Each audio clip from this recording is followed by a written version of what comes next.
Noong isang hindi malilimutang araw ng tag-init ng 1964 sa kabundukan ng Dover, Norway, 5 mausisang lokal ang nakakita ng kakaibang tanawin, isang nag-iisang toro na may kakaibang itsura.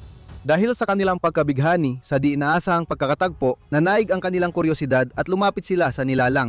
Sa gitna nila ay si O.P. Stolen, isang magsasakang 73 taong gulang na tila siya ang pinakamausisa sa lahat at masusing ininspeksyon ang hayop. Gayunpaman, ang sumunod ay isang tagpo na parang hinango mula sa isang hindi kapanipaniwalang kwento.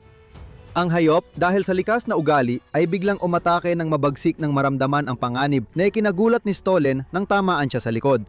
Sa una, hindi na tinag si Stolen at tinangkang ipagtanggol ang sarili gamit ang bato laban sa hayop. Ngunit ang matapang na hakbang na ito ay nauwi sa trahedya dahil sa isang malagim na pangyayari, muling sumugod ang toro at sa pagkakataong ito ay nagbigay ng matinding dagok sa harapan ni Stolen, dahilan upang tumilapon ang kanyang katawan ng ilang talampakan sa ere at gumulong pababa sa isang libis kung saan siya namatay ng wala sa oras. Ang mailap na hayop mula sa hilaga ay walang iba kundi ang mabagsik na muskox, ang higante ng Arctic.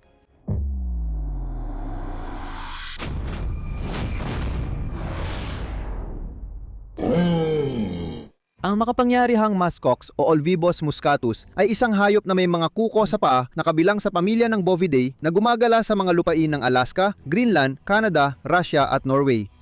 Tinatawag ng mga Inuit na umingmak na ibig sabihin ay may balbas ang mga nilalang na ito na may iba't ibang pangalan. Ang ilang katutubong pangalan ay nangangahulugang pangit na moose at pangit na bison na binibigyang diin ang pagkakahawig nila sa mga hayop na ito. Nakakagulat pero ang pinakamalapit nilang nabubuhay na kamag-anak ay mga goral, maliliit na hayop na parang tupak. Ang musk sa muskox ay ang matapang na amoy na nilalabas ng mga lalaki tuwing breeding season.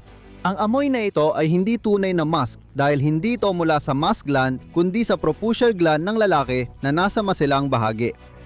Ang mga maringal na nilalang na ito, gaya ng bison at pronghorn, ay ilan sa natatanging nakaligtas mula sa panahon ng yelo hanggang ngayon. Tumatayo ng halos 5 talampakan sa balikat, ang mga lalaking muskox ay tumitimbang ng 600-700 libra at may ilang bihirang umaabot sa 1,430 libra sa pagkabihag. Sa kabilang banda, mas maliit ang mga babae na may karaniwang taas na mga 4 na talampakan at tumitimbang sa pagitan ng 400 hanggang 600 libra. Sa kabila ng kanilang malaking pangangatawan, ang mga nilalang na ito ay may maitling buntot na kadalasang natatago sa ilalim ng kanilang mahabang balahibo. Namumuhay sa matinding lamig ng Arctic, ang muskox ay humaharap sa matitinding pagsubok. Ang pangunahing kalaban nila ay Arctic na lobo na sanhi ng halos kalahati ng pagkamatay ng kanilang uri. Ang iba pang mga paminsan-minsang mandaragit tulad ng mga pangunahing umaatake sa mga guya o mahihinang matatanda ay kinabibilangan ng mga grizzly bear, polar bear at wolverine.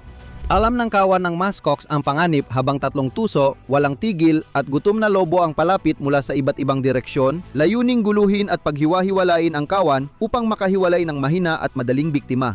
Ang matatapang na lalaki ng grupo ang namuno at ginabayan ang kanilang kamag-anak sa matatag na depensa. Sa kabila ng matatalinong taktika ng mga lobo, nananatiling matatag ang kawan habang umaakyat sila sa mas mataas na lugar, naghahanap ng kaligtasan at pinananatili ang kanilang pagkakaisa. Sa tuktok, isang adultong lalaking muskox ang sumugod sa mga lobo at pinalaya sila, ipinakita ang panghingibabaw ng kawan.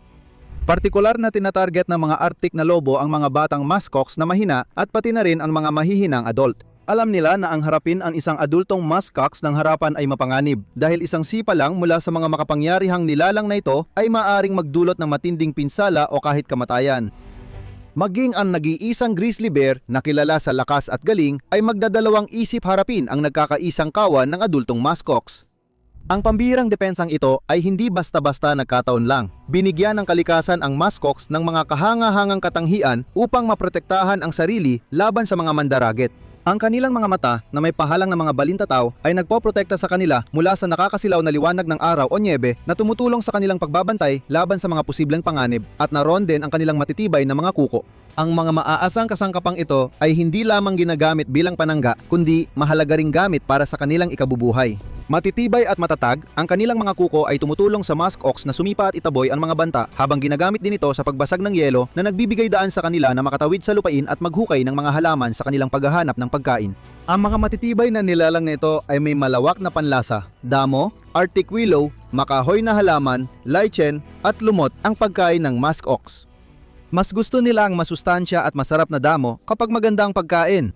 Kapag dumating ang taglamig, ang mga willow ang nagiging pangunahing pagkain nila. Ang kanilang mga labi ay kapansin-pansing maskulado at maraming ugat at arterya na tumutulong sa pagkuha ng pagkain at pagpapanatili ng init sa pamamagitan ng tuloy-tuloy na daloy ng mainit na dugo. Sandata rin ng muskox laban sa mandaragit ang malalaking sungay nila. Lalaki at babae ay may dalawang mahahaba at kurbadong sungay, mas malaki lang ang sa mga lalaki.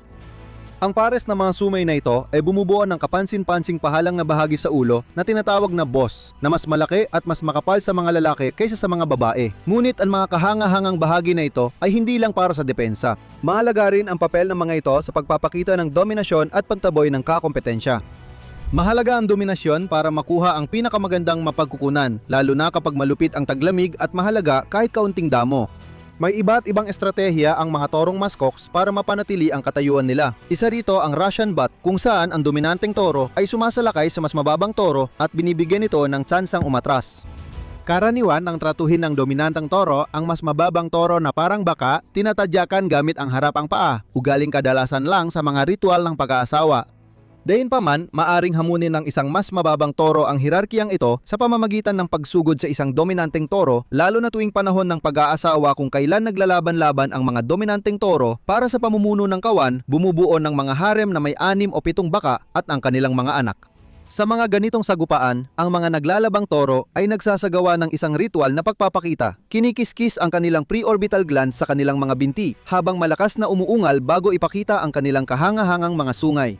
Nang makita ng muskox ang ibang lalaking sumasalakay sa teritoryo, sumugod siya sa nyebe upang banggain ng head-on ang kalaban. Pagkatapos ng banggaan, umatras siya at mariing inalog ang kanyang ulo, hindi lang para takutin ang kanyang kalaban, kundi para rin dumaloy muli ang dugo sa kanyang utak. Hindi simpleng alitan ang mga sagupaan na ito, matindi at marahas ang mga ito. Sobrang lakas ng banggaan nila, parang kotseng bumangga sa pader sa bilis na 25 milya kada oras, at kahit malayo, maririnig ang alingawngaw sa tahimik na araw. Hindi palaging isa-isang laban, minsan may pangatlong sumasali. Magpapatuloy ito hanggang may torong umatras.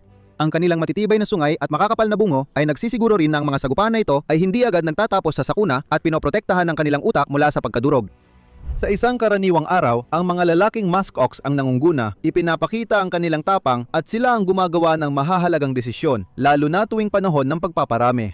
Gayunpaman, kapag panahon na ng pagbubuntis, ang mga babae naman ang nasusunod, sila ang nagtatakda kung gaano kalayo ang lalakbayin ng kawan bawat araw at pumipili ng lugar na pagpapahingahan sa gabi. Ang mga babaeng ito ay may konserbatibong paraan pagdating sa pagpaparami, kailangan nila ng sapat na taba sa katawan bago mabuntis. Kaya naman, kapag abala ang mga baka sa pagpapasuso, mas madalas gumalaw ang kawan para masigurong nakakakain ng sapat ang lahat. Sa kanilang pagpaparami, ang nilalang na ito ay polygamous, kung saan isang mapalad na lalaki ang nagkakaroon ng pagkakataong makapareha ang maraming babae sa loob ng isang season na nagsisimula sa huling bahagi ng Hunyo o unang bahagi ng Hulyo. Matapos ang 8 hanggang 9 na buwang pabubuntis, karaniwang nanganak ang baka ng guya na agad na kayang sumabay sa kawan pagkatapos ng ilang oras. Magiliw silang tinatanggap ng kawan at pinapasuso ng 2 buwan bago kumain ng halaman. Ang mga babaeng guya ay umaabot sa kakayahang magparami sa pagitan ng 1 hanggang 4 na taong gulang, habang ang mga lalaki naman ay handa nang magparami sa edad na 3 hanggang 4 na taon. At sa gitna ng nagyelong lamig ng Arctic, kung saan ang temperatura ay maaring bumaba sa ilalim ng pagyelo, nadalubasan ng mga muskox ang sining ng pananatiling buhay bilang mga heterothermic na mammal.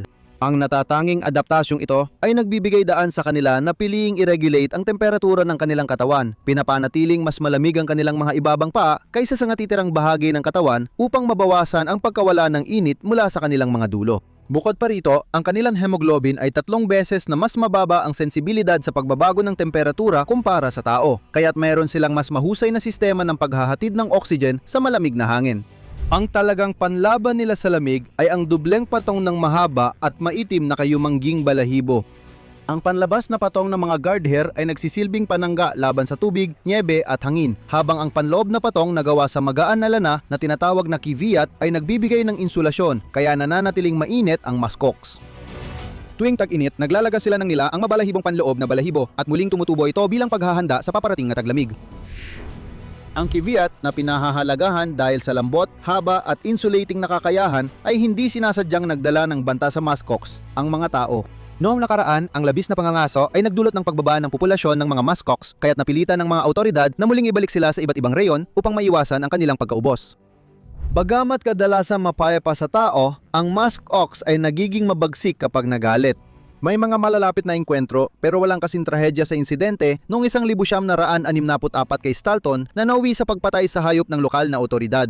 Sa mga mas bagong panahon, naging laman ng balita ang mga musk ox dahil sa kanilang mga engkwentro sa mga tao. Kabilang na ang isang insidente sa Norway kung saan isang Aleman na turista na nasa edad 70 ay nabangga ng isa na nagresulta sa pagkawala ng kanyang mga pustiso dahil sa lakas ng tama.